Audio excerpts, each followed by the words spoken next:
Okay, we'll get started here in just a minute. Going to wait just another minute for a few more people to join us, and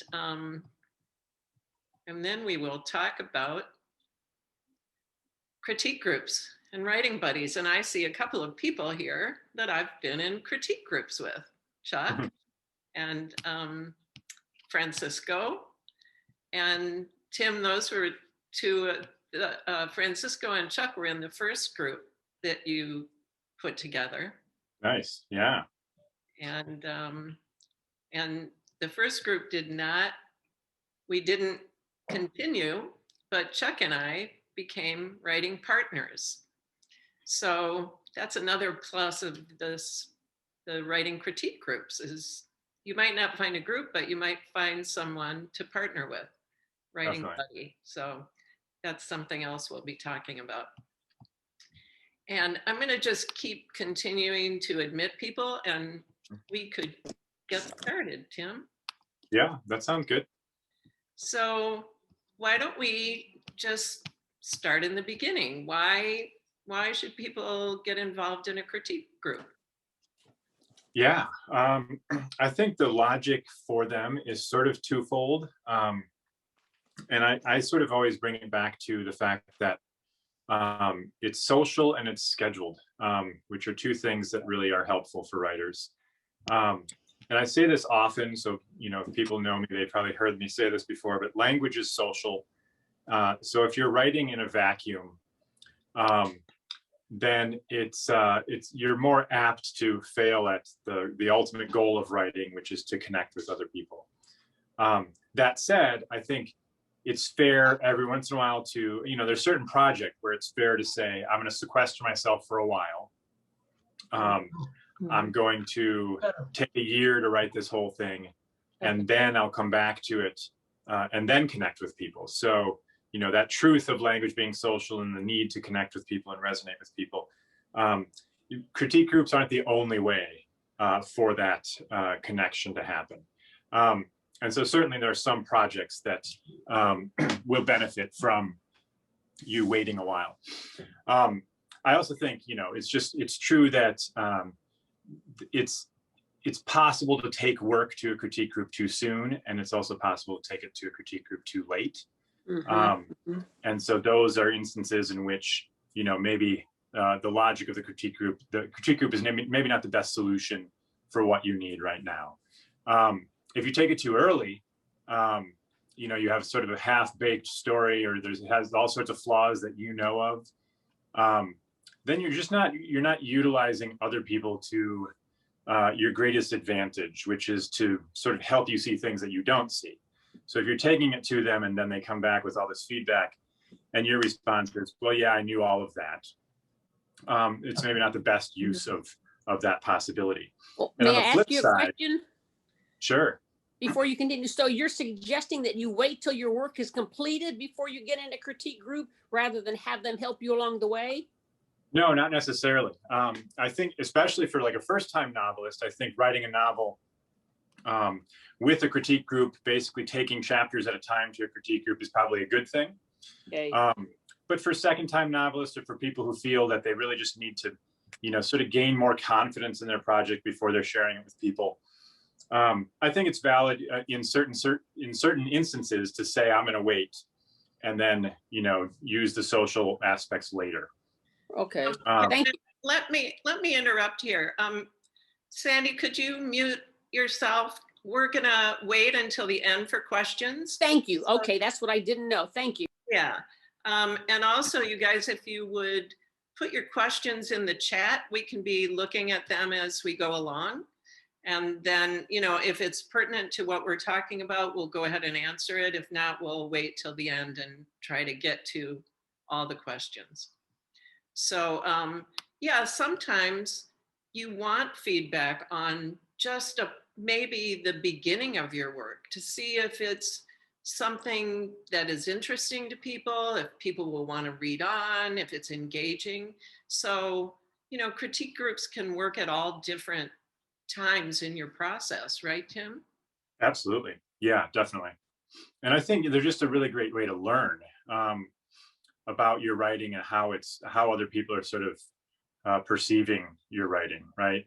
Right. I was going to say, it's possible to take it too late. If you've worked on, say, a short story for 20 iterations and you're pretty sure it's done, and unless you've it's gotten 70 rejections and then you want to know why, then you could take it to the group. But if you feel like, okay, this is done, I'm really proud of it, that's not something to take to the critique group, because they're sort of, I think we'll talk about this later, but the task of the critique group is to talk about things that can be improved or that people perceive can be improved, right?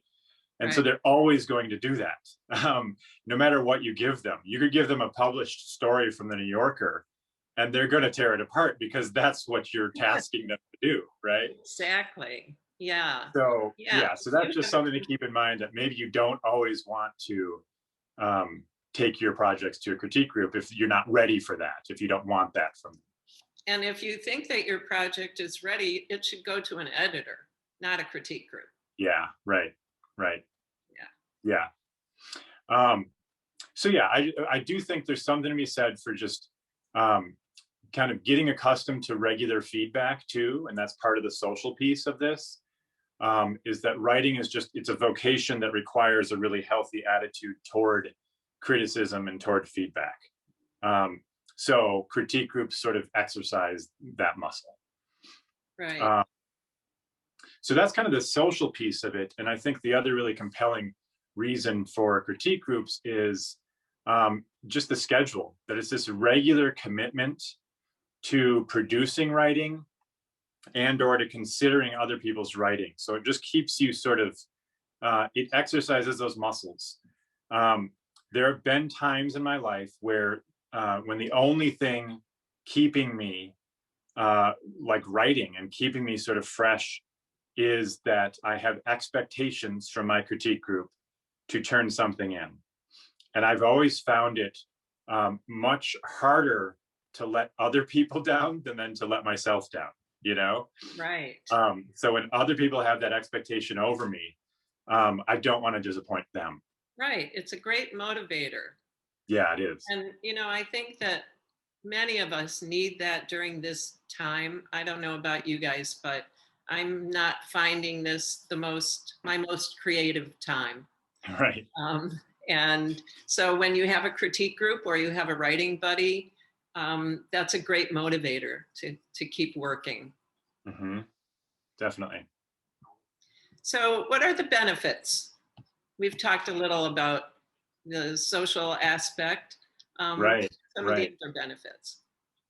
Yeah, and really, I mean, I guess when I talk about the logic of a critique group, it is sort of based on this Platonic ideal of the group, which is that it's a mutually supportive, insightful group, and that they're all giving you some help, right? And that they're all so. That is, I mean, the sort of elephant in the room with critique groups is they don't always live up to that expectation. That's what you want. That's the ideal, but sometimes you won't get that, which is not then an argument against critique groups. It's that you need a different one, right? And so it does take some searching, I think, to find kind of the right mix of people, which doesn't always mean, I've had other people say, like, I want to be sure that I'm in a group where everyone's better than me, which is fine, except that that's an impossible scenario, right? That's like an MC Escher sketch of like always going up the staircase, right? So yeah, I do think, we're looking for this sort of ideal, and when you get to it, and I've been in groups where it's mutually supportive and it's mutually insightful, and it's great. And so if you don't have that, keep looking, because they're out there. But the benefit. Also, you might have a critique group where maybe there are 5, 6 people, and you're not going to, every person's critique is not equal. Exactly. So, it's up to you to decide if the criticism, not criticism, but the critique works for you.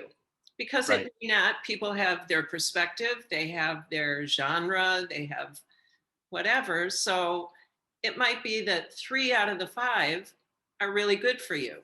And that Right. could be too. Yeah. And I also wouldn't then, I would guard against, judging a person in the critique group is like, oh, they're not helpful, period. Because like, it's not just the quality of feedback. Um, all of us as writers, we tend to be strong in certain areas and weak in other areas, and those don't match up, right? So, there might be someone who is a 9 or a 10 on a scale from 1 to 10, with certain things like setting or character development, but they're not great with plotting, for instance, right? So they maybe don't give you the best feedback in terms of what's going on with the sort of tension or momentum of the plot, but they do have great feedback in other realms. So I'm just saying, like, you can't just say, oh, this person's a 5 and this person's a 9. Like, well, they're a 5 in some areas and a 10 in other areas. And so you don't just discount them wholesale. You say, okay, yeah, there's certain things they're going to focus on and be really effective with. Right, right. But benefits, one is sort of alluded to already, is accountability. It gives you that regular meeting time, and it motivates you to get something done. And I've also alluded to just the practice with handling feedback. I think you need to get accustomed to it, because even if you are a seasoned, multiple published writer, that editing and revision process is never going to go away. And it's always going to feel a little crappy, when people say, like, this isn't working, and you've worked on something for hours and hours, right? Or to have the book written and it's 90,000 words, and they say, okay, cool, we need to cut 20,000 words, right? Right. So, and you think back at like 20,000 words, like how much time did that take me, So it's going to constantly happen.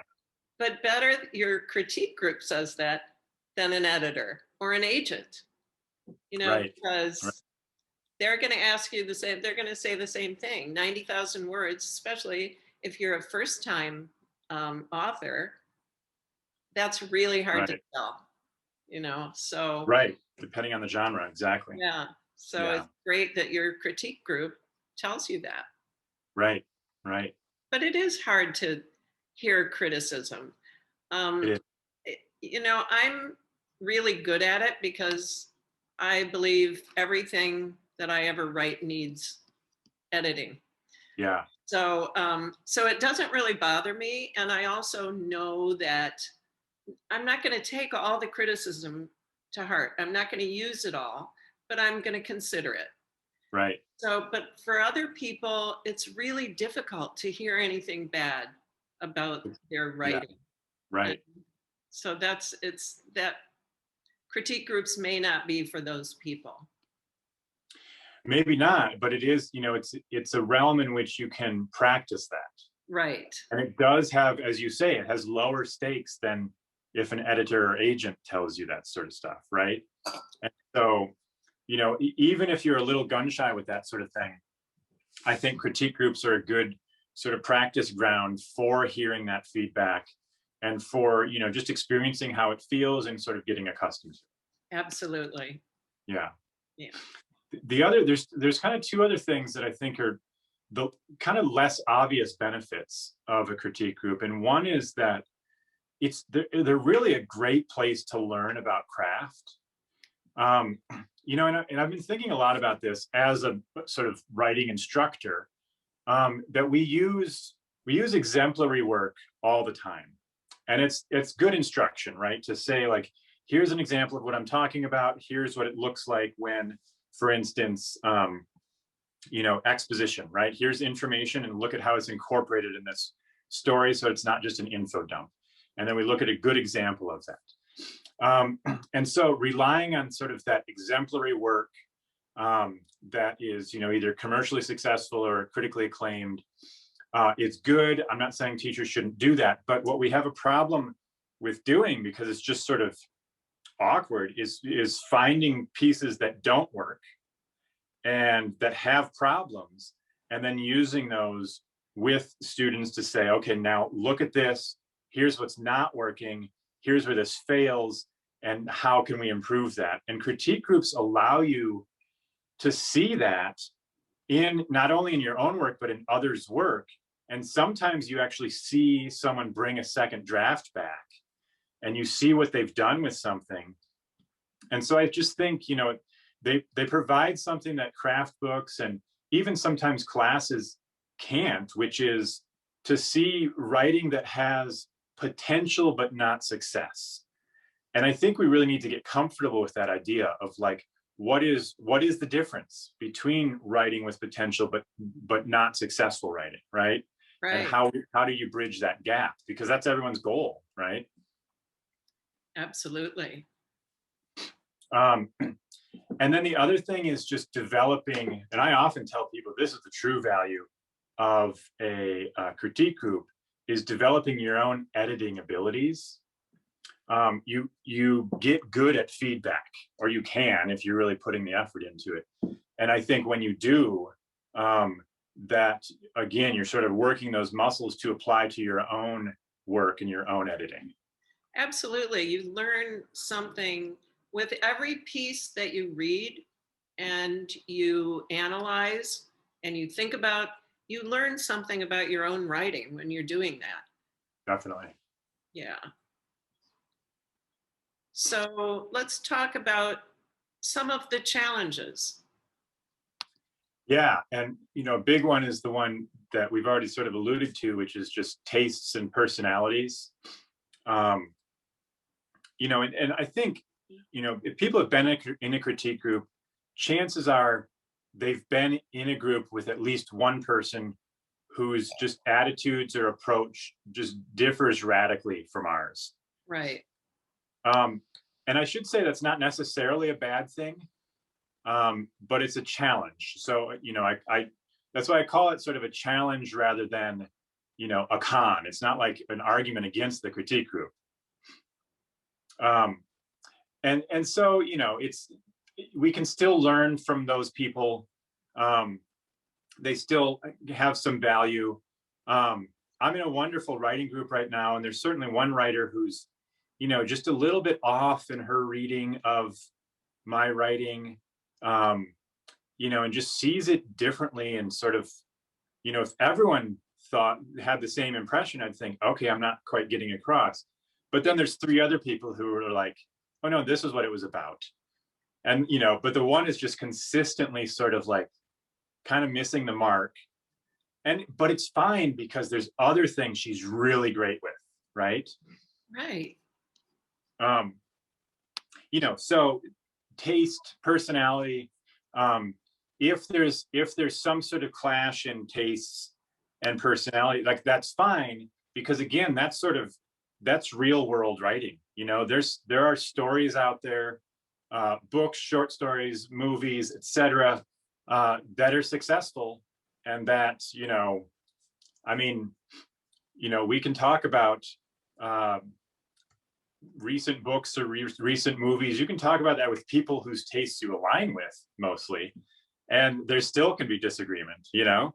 Right. How many bestsellers have you looked at and they're on all the lists and they're getting all of the publicity, right. And so you say, okay, I have to check this out, and then you read it and you say, really? Mm-hmm. So, you know, it's so subjective. Right.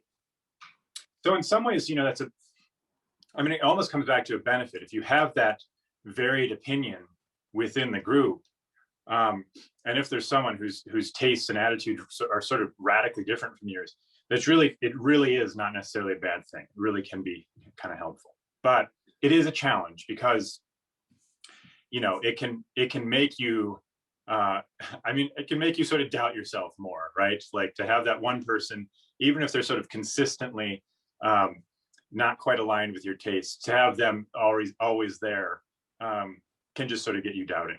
But so something to be aware of. The other thing that's somewhat of a challenge is just the plethora of opinion.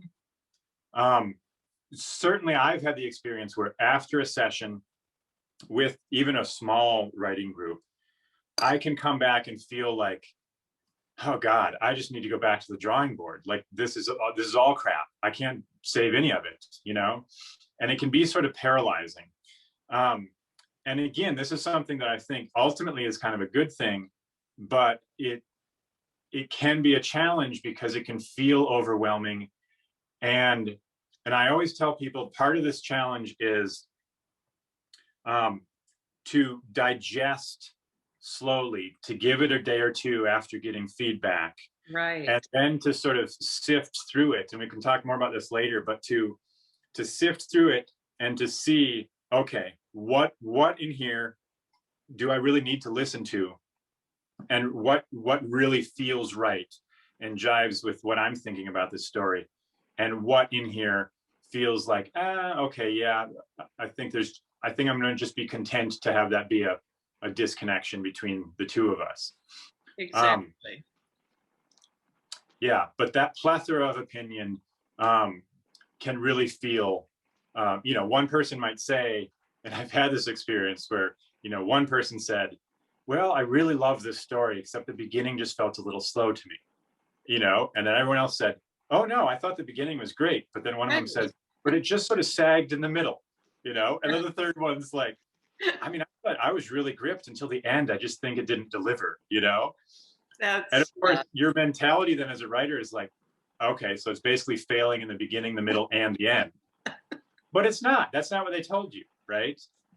Yeah, it's really hard to listen to all those opinions. That's why when Tim puts together the critique groups for anyone who is interested, we're doing 4 or 5 at most, right, Tim? Right, 4 or 5 people. If you get too many opinions, it's too confusing and it's frustrating and it's discouraging. So Right. you have to get to know the people you're in the group with. Maybe one time isn't going to work. Maybe you need to try it a second or a third time to know. But after a while, you learn whose opinion kind of meshes with your own aesthetic. And that's what we need to remember and not take everything to heart. Right. And consider it all, right? Consider it everything. each time, right? Absolutely. So it's not like I'm going to just sort of write off, like, every time Samantha gives me feedback, like anything dealing with setting, she's horrible at it, and so I'm never going to listen to her. Like you always listen to it. And I have no idea, by the way, if Samantha's good or bad with setting stuff. I'm really I great. do, in fact, have some idea, and she's not. But yeah, yeah, just as a hypothetical example. But yeah, so there is a matter of sort of analyzing the analysis. I think another challenge is, and I've already alluded to this too, it is kind of a fault finding mission. And when you take your work to the group, the understanding is they're going to try to make it better, which is predicated on the assumption that that it can be better, right? That there are problems with it. So they're looking for problems, and there's a focus on sort of deficiencies, faults, problems, optimistically opportunities for improvement. But it just has that whole attitude, and the understanding is if you bring it to them, that's what they're looking for. And again, a good thing too, but also a challenge and something to keep in mind in terms of deciding what work you're going to give to the group. Right. I don't necessarily think that all the people in a critique group are looking for problems. I think sometimes, if people think that this passage works, they'll tell you that.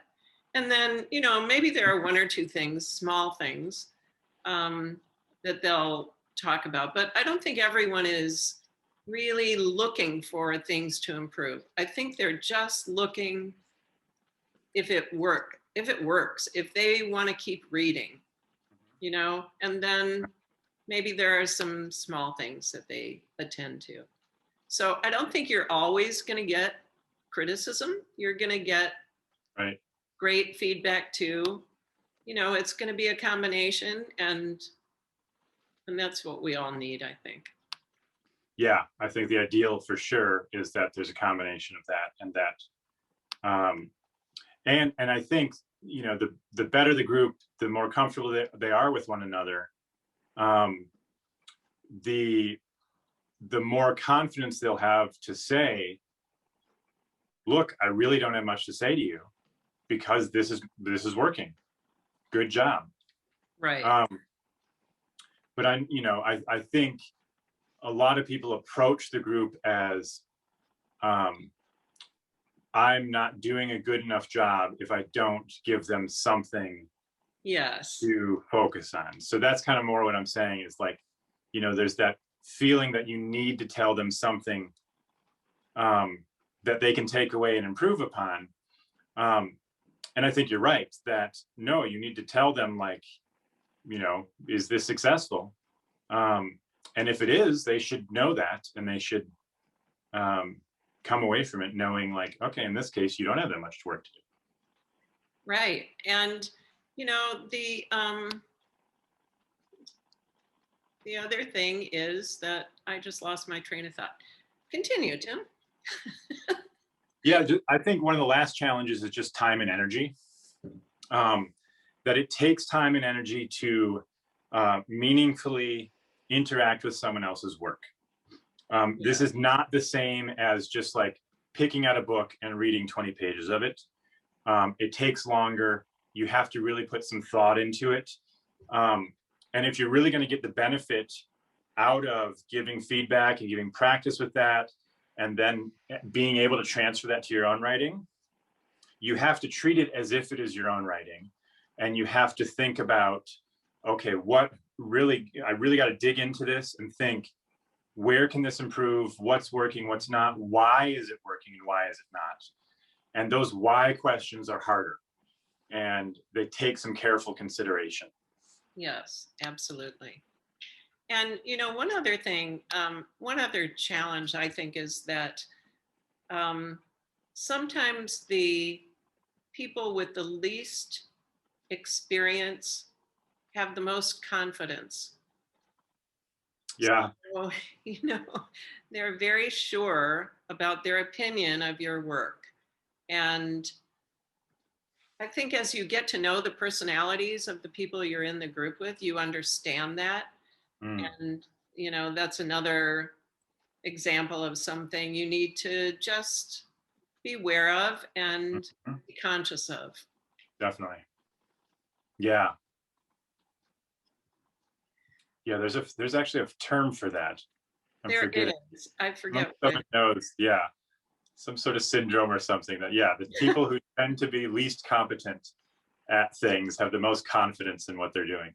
Right.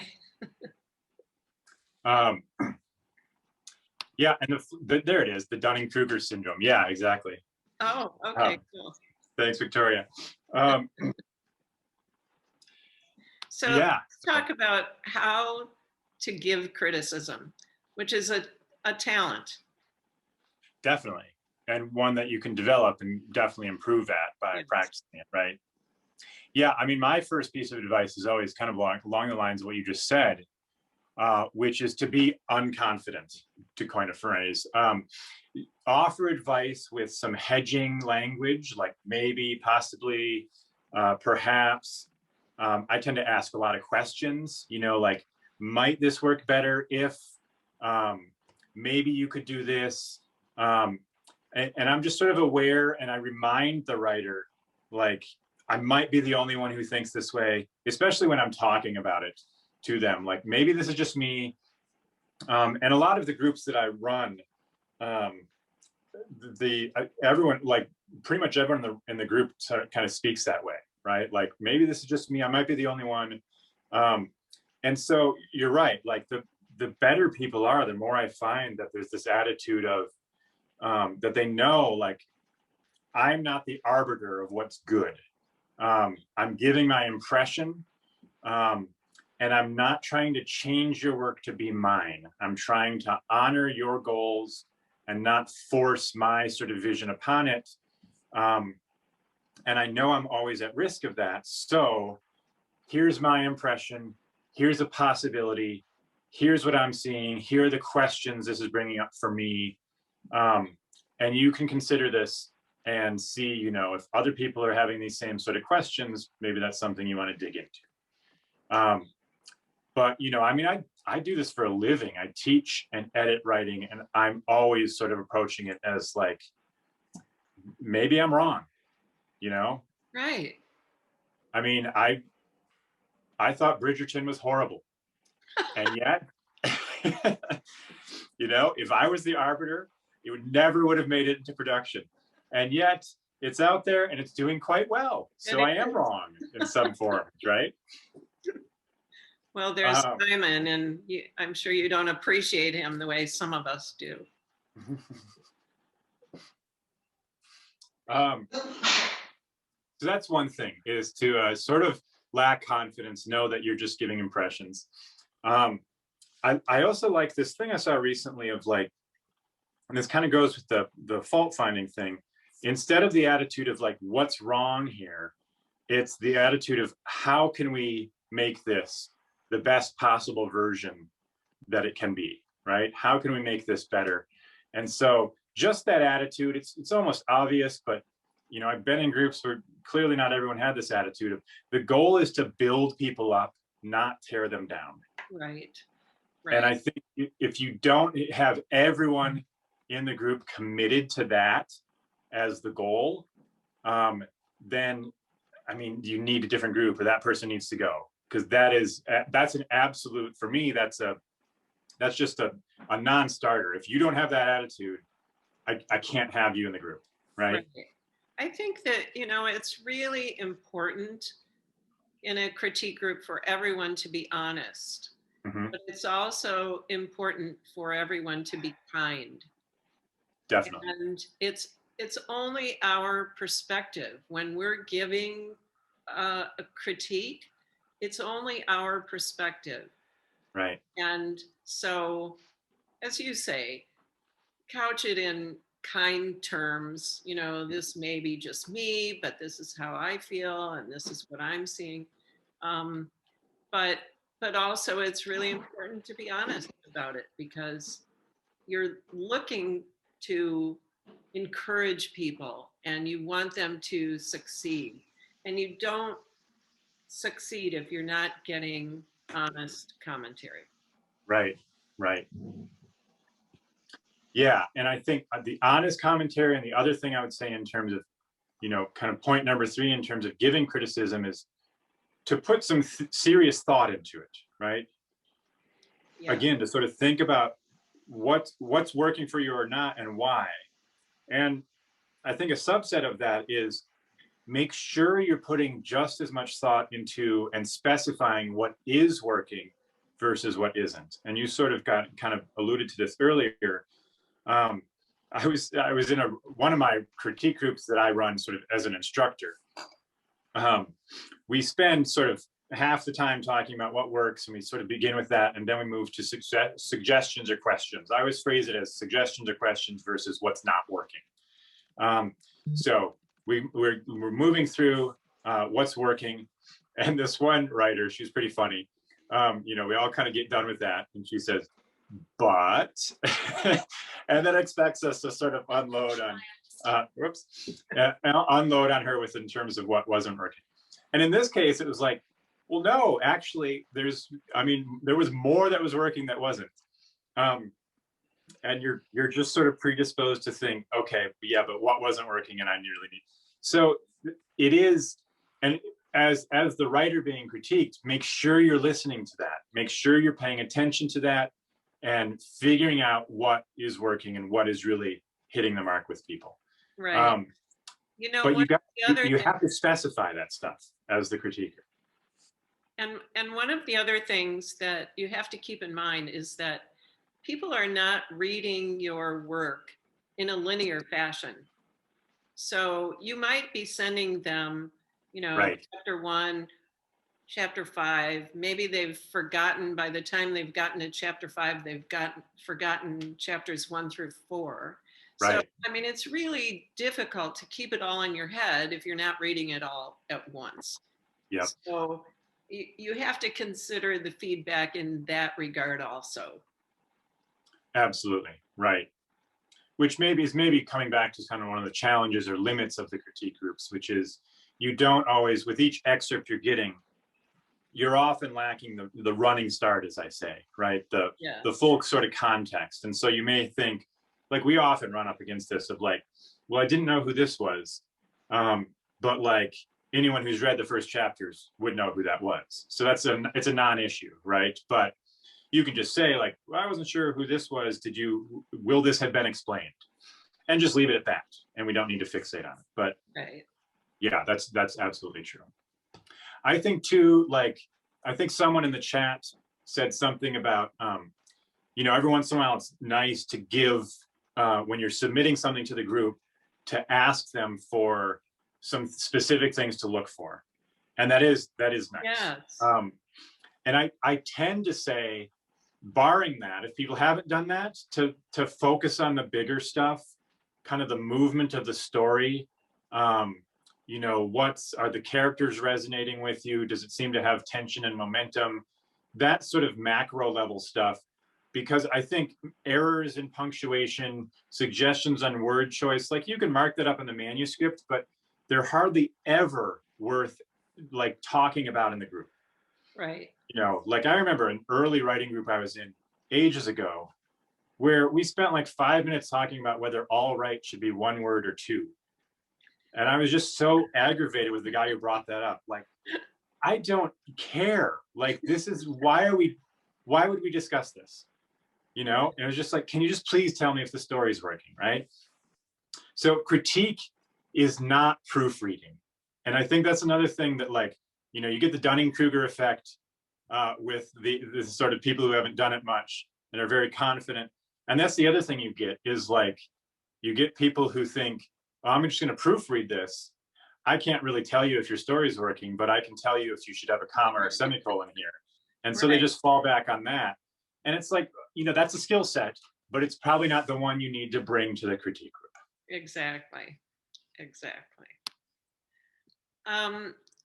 We're getting close to, let's see,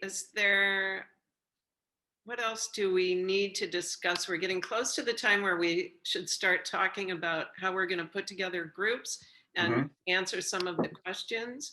Yeah. So, I know you. Well, we talked about giving criticism, and I think there's a few things maybe just about how to receive it. Yes. And I do think like it's important to be receptive, right? Don't get defensive. Don't make excuses.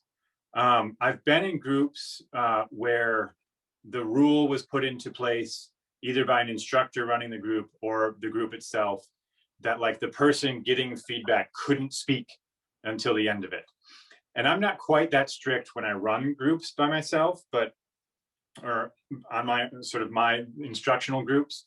So I don't think that's a necessary rule to follow, but I do think that it does put you in this mindset of like, your number one job is to listen right now.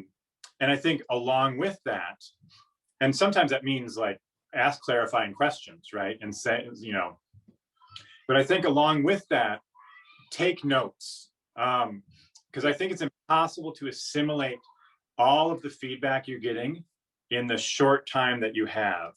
And so I'm just furiously scribbling notes when my work is being critiqued. And some of it sinks in later. Like some of it, I'm like, I don't quite know what you're saying right now. I might ask a question, or it might just be something that I need to look at later, right? I think it helps sometimes to ask people, if they're saying like, occasionally I've thought that your character's interiority was just a little, I don't know, they give some evaluation of it, to say, okay, can you mark a few of those for me? And then you can look at them when they send you the manuscript. So requesting that. And then, as we talked about, some analysis of the analysis. When you get back comments on your piece and you look at your own notes, for me, it's like I need to take a day or two, and then I come back to it a day or two later, and then I go through it and think, okay, this is a really good point. I basically go through and like circle things and highlight them and put little stars by notes and stuff.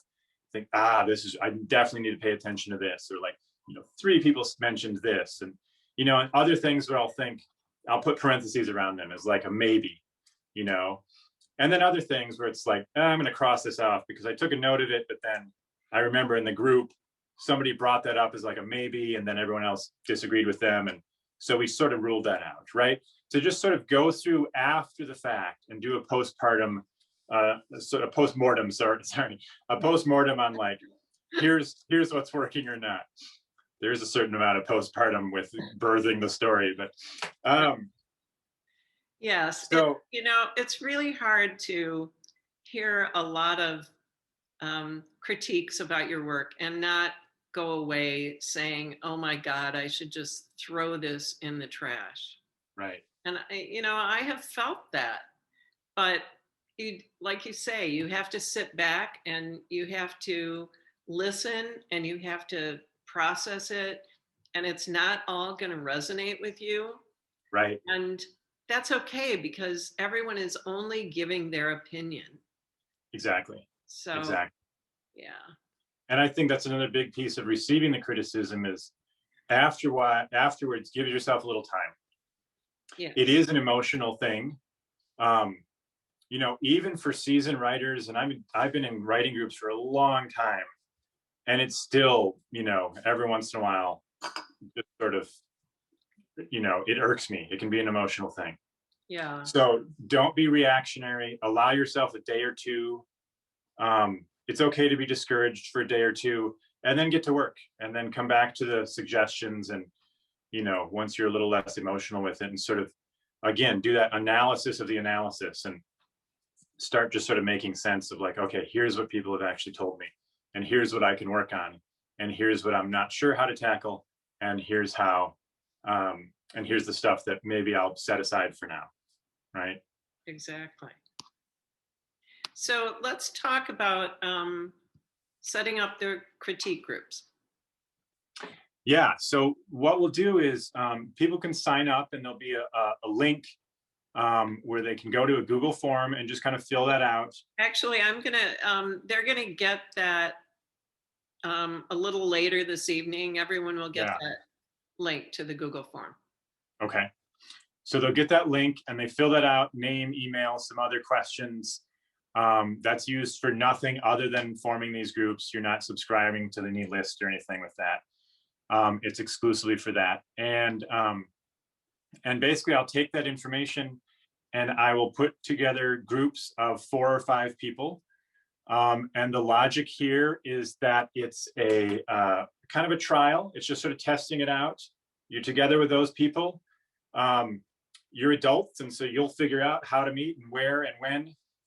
And so, I asked you in the form if there's someone who's sort of comfortable sort of as the scheduler, and if there's another person who can run the tech, whether they have Zoom or some other Google Meet or something like that they can use to get people together. Usually, I would say over some sort of video chat like this, because it's helpful to see sort of people's reactions or sort of like raising their hand, etc. And so, yeah, so 4 or 5 people getting together.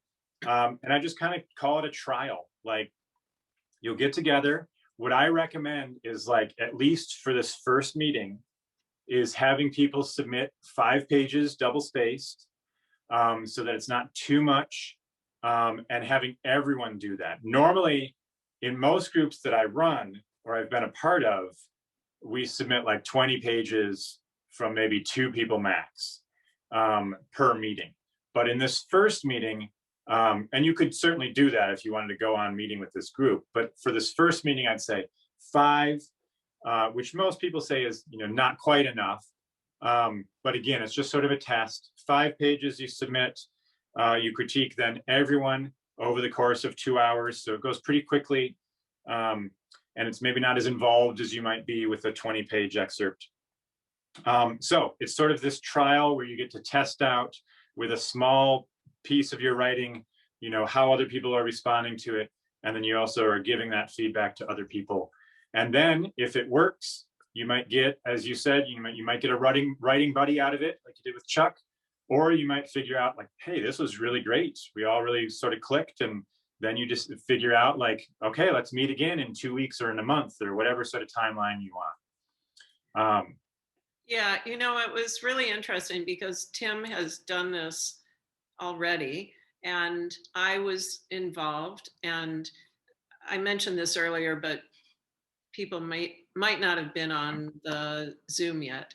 But so Tim was doing 2 critique groups at that time. You would be joined with one group, and then you would have another group. And the first group was great, but I was thinking at that time that I wasn't really needing a critique group. So I kind of opted out of that. And I said to Tim, I think I'm not going to go into round 2 because I don't think a critique group is what I need. And Tim said, well, maybe you should just try it again. And there might be someone who, you could pair up with, or you might enjoy this group. And so I said, okay, all right, let's do it again. And then I was in another group with 4 other people, and it was great. And so now I'm in that group, which I never would have expected, but that one worked really well. And I'm a writing buddy with one of the people in the first group. So, you have to test these things out. And when you meet with this initial group, and we're only doing 1 group this time, but think about if you want to pair up with one person, if you want to be with the entire group, however it works for you. And, it's kind of hard what happens if someone says, yes, let's meet again, and you're not so hot on the group. So if you want some really kind ways to refuse, we'll send you some suggestions. But, it doesn't work for everyone. So you can just say, it's not for me at this time, but thank you. Yeah, so I would set up, what I would do is I would set up this one group, and then it's sort of up to you to say, okay, let's do this again, or to bow out, and then to figure out your own schedule. And I don't know, like the writing group that I'm in, we meet once a month. Writing groups that I run meet like every 2 or 3 weeks. There's a question here about how often groups usually meet. Samantha, when you've been in groups, how often do you meet? It varies. Some meet once a month, some meet, every other week. But for me, every other week is really intense. So Yeah, I think once a month is a really good, but there might be people who want more than that. So it depends on your group. Right. And there's a question here from Genevieve. And I'm just I haven't been tuning into the chat until now, but will it be up to us to figure out the structure? Pretty much. What I'm going to do is I'll send you sort of a suggestion.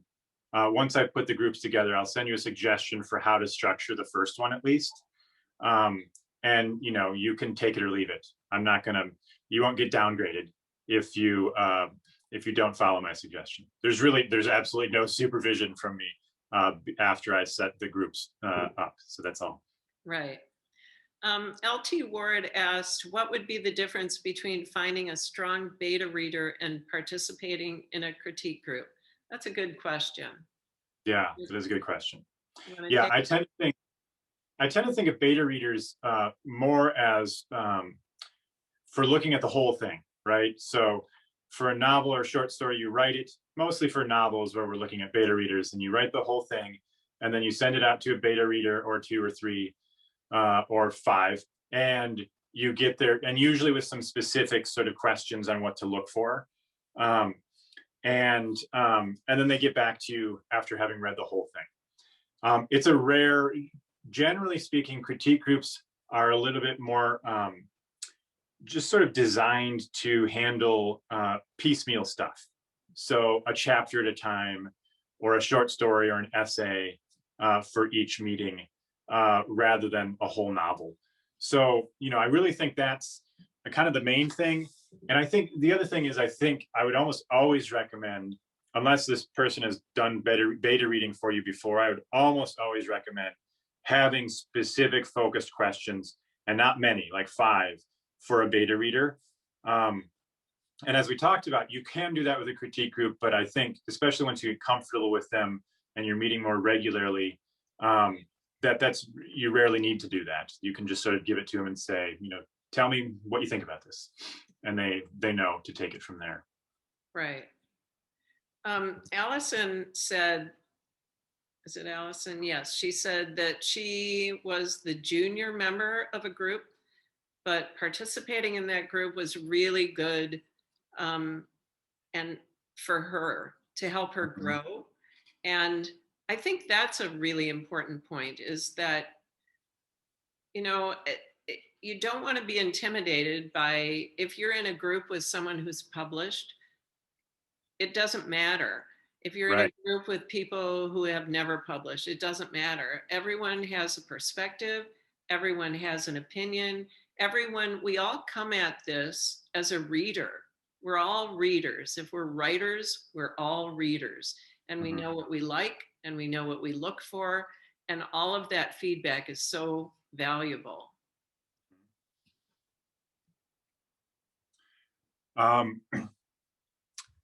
Someone here, Susan, maybe, can you offer some suggestions on structure? What I do with the critique, so I run a couple critique groups that are sort of instructional. So people pay me, and then I give them some tips kind of at the end of our time. And in that one, we do 2 pieces every time we meet. And it's a 2-hour meeting, which I think is kind of the upper limit of what I would recommend for a critique group. My writing group, the one I'm in, that's about what we do too, is like an hour and a half, 2 hours. Sometimes it stretches over that, especially if we're just sort of chatting about other things. And we do tend to, in the group, sort of get together, just sort of check in with one another, especially like any writing related news. And sometimes we can't help but just sort of, talk about how exhausted we are from the virus and stuff like that. And so sort of like, decompression for 5-10 minutes. And then we get into, okay, here's the first piece. And I usually say, what's working? And we spend 15-20 minutes on that. And then once everyone has sort of chimed in on that, and I tend to, when I'm running a group like that, I tend to, the etiquette is sort of like, you should really be speaking up. So once everyone said something, then I say, okay, what questions or suggestions do we have? And then we spend 20, 25, 30 minutes on that. And then we move on to the next one, and we do the same thing. That's the general structure that I tend to use. And, is more or less the structure with my writing group. We do 1 piece at a time. It's 1 person rather than 2.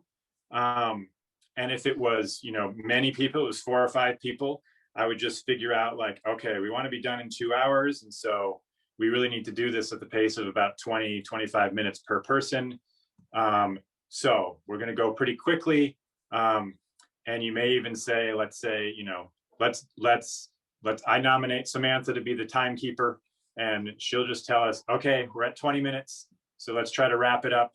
Because if you don't have some, somewhat rigid thing for like the 4 to 5 group where everyone's submitting it, if you don't have some schedule that you really are adhering to, you're going to get, everyone's going to be exhausted after 2.5 hours, and then someone's going to get short shrifted, so keeping to that sort of schedule with a lot. But the general structure, I would say, is 1 or 2 people up for critique, what's working, what isn't. And then after that, I usually say, okay, now what questions do you have for the group?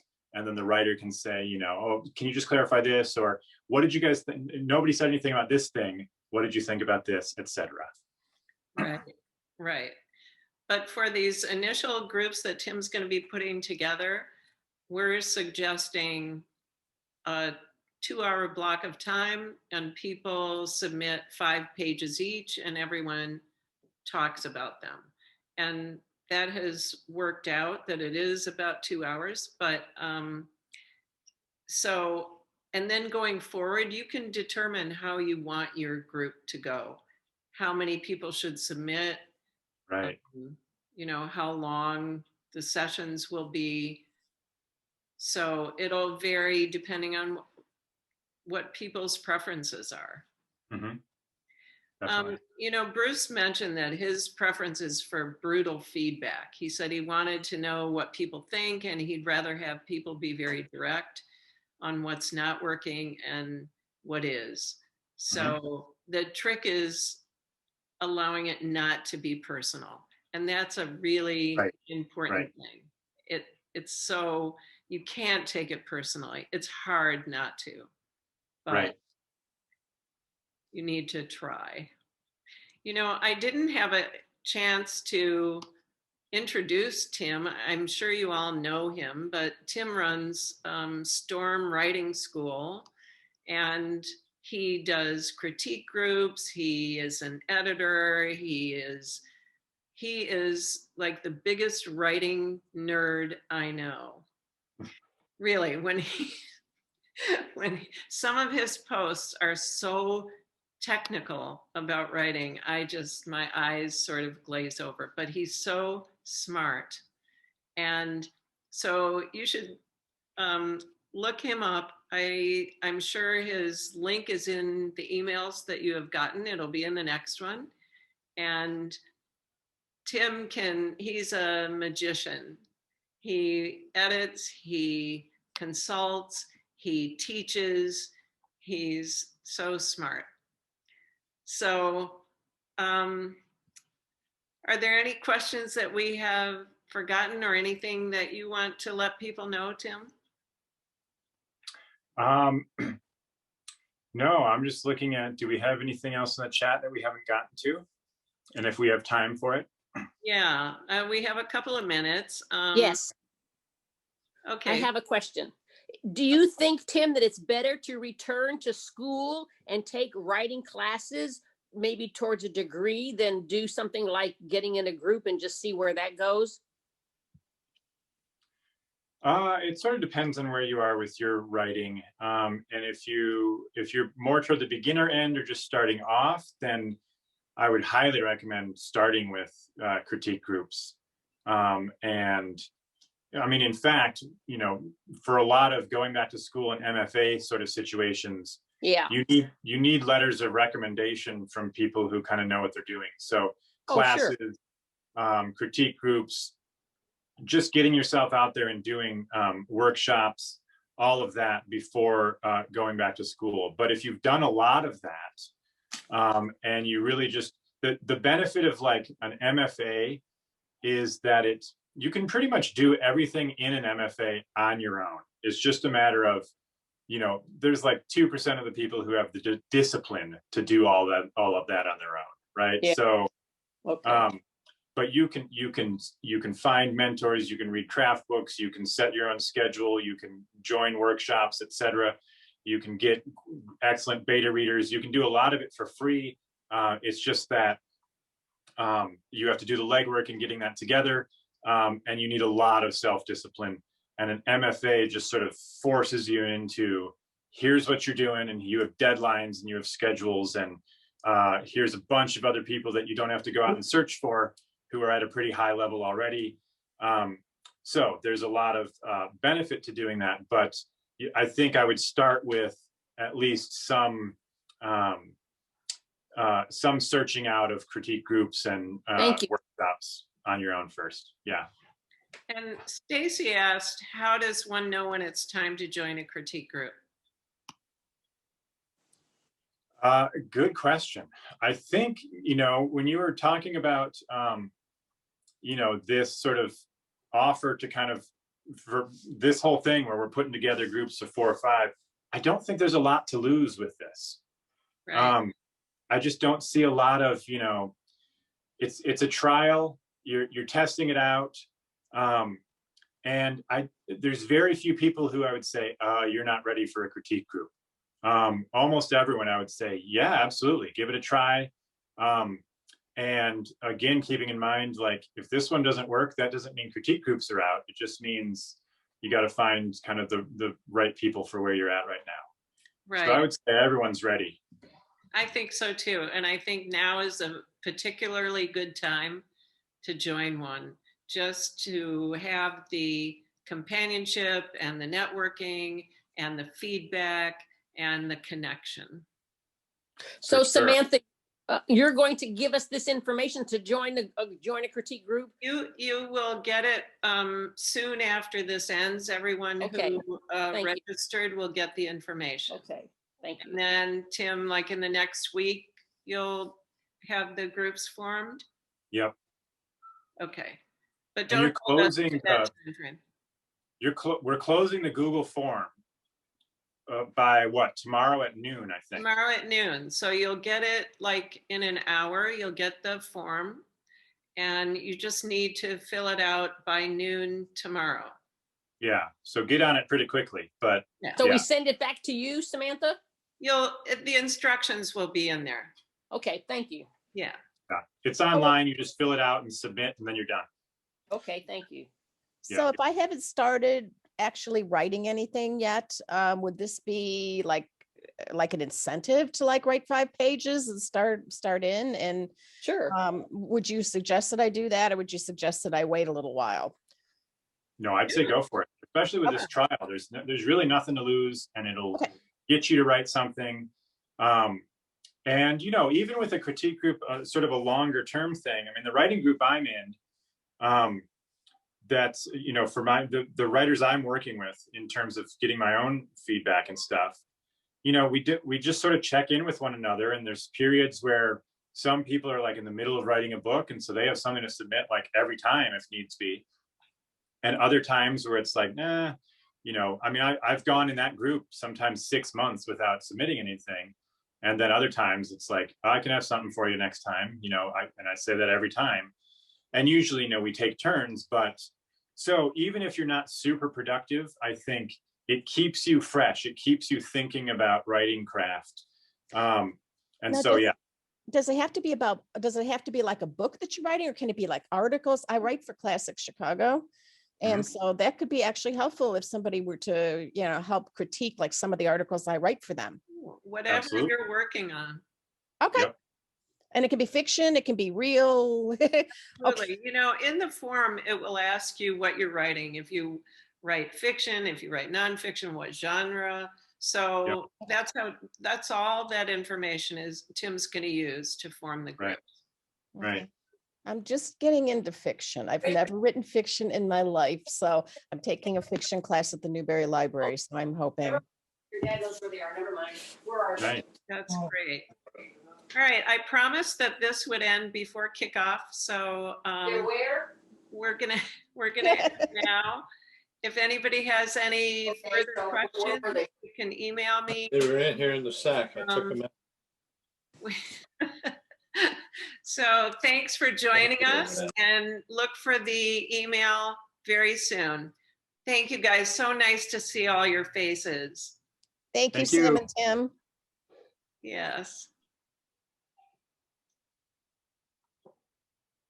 Thank you, Tim. Yeah. Thank you. Thanks so much, Tim. And you too, Yeah, Samantha. you're welcome. Thank you, thank you, thank you, thank you.